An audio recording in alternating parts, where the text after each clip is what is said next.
Hello friends, welcome back to my channel hello SR kitchen. ఈరోజు మన recipe వచ్చేసి జీరా rice.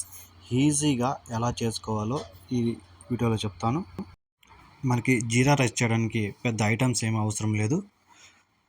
ఒకసారి నేను చెప్పినట్టు మీరు చేయండి, ఎలా వచ్చిందో కామెంట్ చేయండి. ఈ వీడియో మీకు నచ్చితే లైక్ చేసి షేర్ చేసి అలాగే సబ్స్క్రైబ్ చేసుకోండి.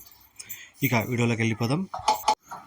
ముందుగా ఒక కడాయి పెట్టుకొని అందులో 1.5 స్పూన్ ఆయిల్ వేసుకొని, ఈ ఆయిల్ కొంచెం వేడి అయిన తర్వాత బిర్యానీ ఆకులు ఒక 2, 1 ఇంచి చెక్క వేసుకోవాలి.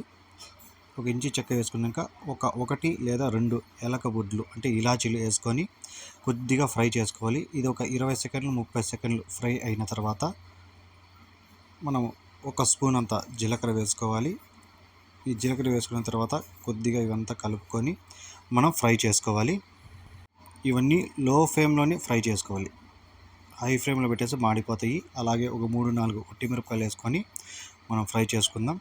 తర్వాత మనం కడిగి పెట్టుకున్న రైస్ని అందులో వేసుకోవాలి. ఈ రైస్ అనేది ఒక 2-3 సార్లు శుభ్రంగా కడుక్కొని పక్కన పెట్టుకోవాలి. ఈ రైస్ వేసుకున్నాక మొత్తం ఒకసారి కింద నుంచి పై వరకు కలుపుకోవాలి. ఈ బియ్యాన్ని బాగా కలుపుకున్న తర్వాత మనం ఎన్ని గ్లాసులు బియ్యం తీసుకున్నామో దానికి డబుల్ వేసుకోవాలి. 1 గ్లాస్ బియ్యం తీసుకుంటే 2 గ్లాసులు వాటర్ వేసుకోవాలి. అలాగే 2 గ్లాసులు బియ్యం తీసుకుంటే 4 గ్లాసులు వాటర్ వేసుకోవాలి. అలా కొలతలతో వేసుకోవాలి. అలాగే మనకి రుచికి సరిపోయేంత సాల్ట్ వేసుకొని ఒకసారి బాగా కలుపుకుందాం. ఇక మనం రొటీన్గా ఇళ్ళలో రైస్ ఎలా చేస్తామో అలాగే ఈ అన్నం కూడా అలాగే చేయాలి.